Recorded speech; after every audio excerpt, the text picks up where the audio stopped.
थोड़े हमारे वचन आप लोगों को बुरे लग सकते हैं,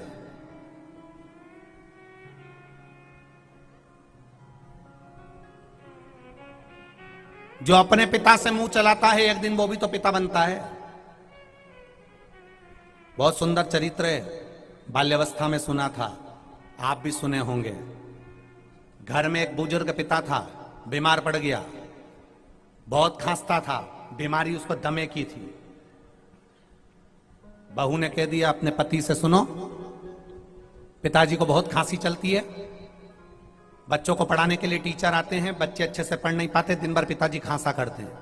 इन पिताजी को माली का जो कमरा है, पीछे जो चौकीदार का कमरा है, माली का कमरा है, पिताजी को वहां पर लगा दो और पिताजी को वहां रख दो और पिताजी से कह दो यहां आने की जरूरत नहीं है। उनको एक घंटी लगा दो, घंटी बजाएंगे, पिताजी जब घंटी बजाएंगे तो मैं खाने का सामान दियाऊंगी, चाय दियाऊंगी, नाश्ता दियाऊंगी, भोजन दियाऊंगी, वो घंटी बजा दें, मैं देकर आ जाऊंगा। बेटे ने अपने पिताजी से कह दिया, पिताजी तुम पीछे वाले कमरे में सो जाया करो, जी तुम पीछे वाले कमरे में सो जाया करो, अंदर मत आना, तुम्हारी बहू तुम्हें सामान लाकर दे देगी, बस तुम घंटी बजा देना। पिताजी ने, बेटे ने घंटी लगा दी पिताजी के बिस्तर के पास, पिताजी घंटी बजा देते, बहू सामान भेज देती। एक दिन पिताजी ने घंटी बजाई, बहू ने सामान नहीं भेजा।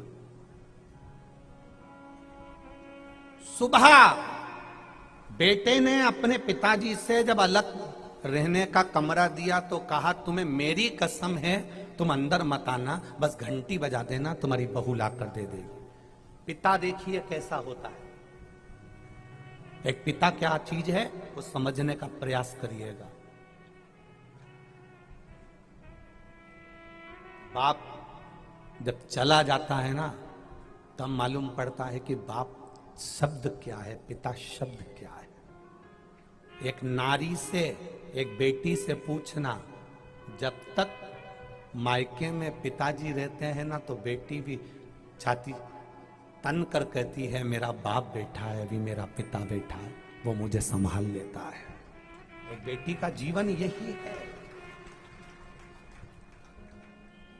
पिताजी तुम्हें मेरी सौगंध है, अंदर मत आना, घंटी बजाना, तुम्हारी बहू ला कर देगी। बहू घंटी सुनती सामान भेजती, पिताजी ने घंटी बजाई, 15 दिन बाद घंटी बजी नहीं। बहू आया, बहू से बेटे ने पूछा, रात्रि को अपने पत्नी से पूछा ऑफिस से आकर, पिताजी को कुछ दिया कि नहीं दिया। पिताजी ने घंटी नहीं बजाई, उनके पास सामान पड़ा होगा, रखा होगा।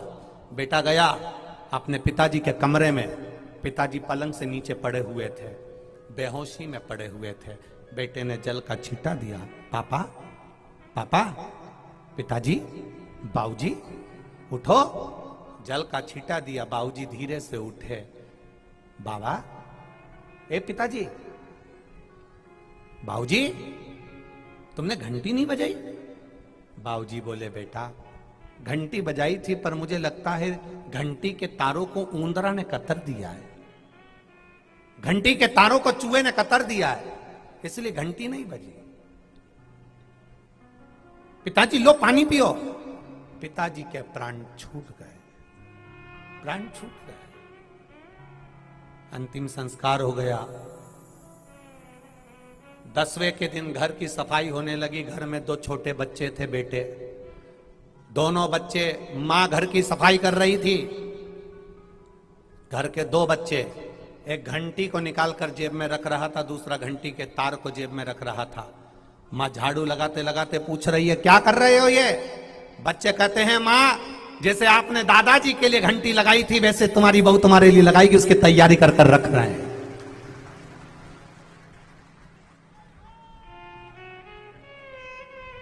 ये हमारे कर्म का भोग है। आप जैसा कर्म करोगे वैसा आपको भोगना पड़ेगा।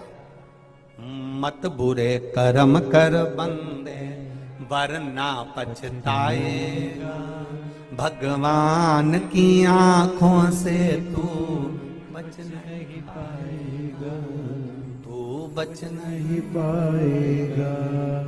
अरे ओ अज्ञानी मत करना, तेरे कर्म का फल भी तो ही पाएगा। जैसा किया तूने तेरे आगे आएगा। मत बुरे कर्म कर बंदे वरना पछताएगा। भगवान की आंखों से तू बच नहीं पाएगा, तू बच नहीं पाएगा। तुम्हारे धन का भोग पूरा परिवार करेगा, तुम्हारी कमाई का भोग पूरा परिवार करेगा। तुम जो दुकान पर बैठकर कमा रहे हो, नौकरी में कमा रहे हो, तुम्हारे धन का भोग पूरा परिवार करेगा, पर तुम्हारे कर्म का भोग तुम्हें अकेले करना पड़ेगा। जैसा कर्म करोगे वैसा भोगना पड़ेगा, अंतिम क्षण तक भोगना पड़ेगा, ये निश्चित है। माता पिता का आदर करोगे, तुम्हारा आदर पूरी दुनिया करेगी। गणेश जी महाराज ने अपने माता पिता की केवल परिक्रमा करी थी, आज पूरा संसार गणेश जी के मंदिर में जाकर गणेश जी की परिक्रमा कर रहा। आदर करो, सम्मान करो, सत्कार करो, भगवान शंकर की कथा से कुछ अपने जीवन में धारण करो, शिव कथा से अपने जीवन में धारण करिए, शिव कथा से अपने जीवन में उतारिए।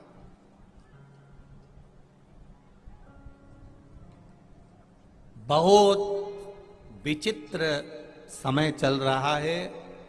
आज बुजुर्गों का आदर सम्मान सत्कार सब लोगों ने ताक में रख दिया है। बहुएं सोचती हैं कि हमारी बहू बहुत अच्छी आएगी तो मेरी जगदम्बाओं, चंद्र घंटाओं, परियों, कुसमांडाओं, सावधानी रखना। तुमने जैसा व्यवहार तुम्हारी सास से और ससुर से करा है, इससे दुगना गंदा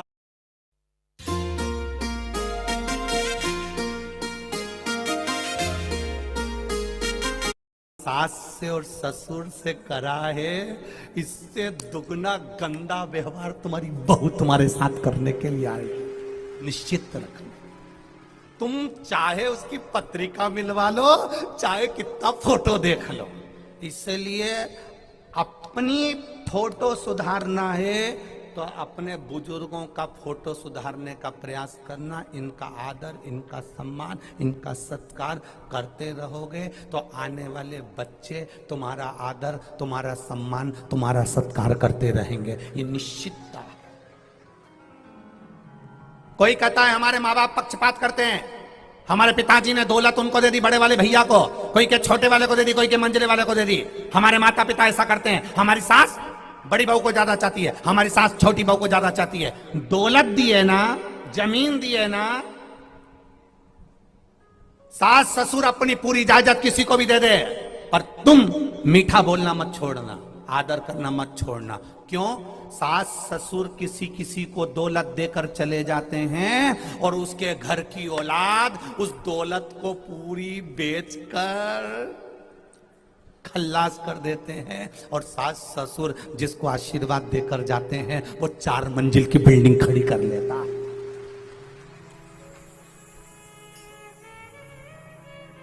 किसी किसी को जमीन दे दी ससुर जी ने ज्यादा, तो बेटे ने बोलना बंद कर दिया, बहू ने बोलना बंद कर दिया, आदर करना बंद कर दिया, क्योंकि उन्हें जमीन ज्यादा दे दी, उनको ज्यादा दे दी, तो वो झेलें, वो करें। क्यों करें? दे दी ना जमीन, देन दो, देन दो। उन्होंने उनको जमीन दे दी, तुम उनका आदर करना बंद मत करना।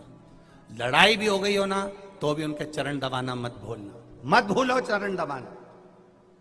पहले भी कथा में कहा बड़ौदा की, पहले इतनी बड़ी क्रीम की डब्बी आती थी, उसको ऊपर से यूं खोलते थे, उसका मुंह इतना बड़ा होता था, उनमें से 2 उंगली डाल के निकाल के यूं पोत लेते थे। इतनी बड़ी क्रीम की डब्बी आती थी। आजकल ऐसा लंबा सा ट्यूब आता है क्रीम का, है? उसको नीचे से यूं दमोचो तो ऊपर से उसका ट्यूब निकल के बाहर आ जाता, फिर यूं लगा लो। बस माता पिता, वो ट्यूब जो है ना लंबा वाला, उसको ऊपर से दमोचोगे तो कुछ नहीं आएगा, थोड़ी सी देर आके फिर बाद में 2-4 दिन बाद नहीं, पर नीचे से दमोचते रहो नहीं तो रोज थोड़ा थोड़ा ट्यूब निकलता रहे। उसी तरह माता पिता का पांव दमोचते रहो नहीं, बस पांव दबाते रहो माता पिता का, तो निकल निकल कर आपके आशीर्वाद उनके मुख से बाहर आता रहेगा और तुम्हारा कल्याण होता रहेगा। माता पिता के चरण जितने पकड़ोगे, माता पिता के चरण जितने दबाओगे, गुरुजन के चरण जितने पकड़ोगे, घर के बुजुर्गों के चरण जितने पकड़ोगे, ये देपालपुर साइड में इधर है कि नहीं ऐसा नियम हमें तो नहीं मालूम, पर हमने राजस्थान साइड, इधर अपना मनसो नीमच साइड, और इधर हमने देखा माता इतना पल्लू रख के अपनी सास का ऐसा यहीं से पांव दबाए यूं करके, बोले इधर है क्या? अरे इधर है कि नहीं है?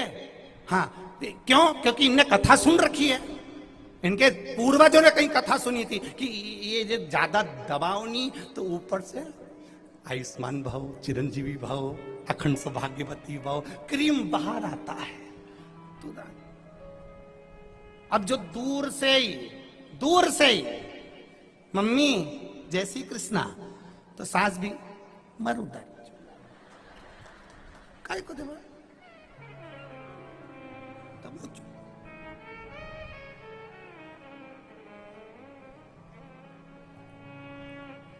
आ गई समझ में?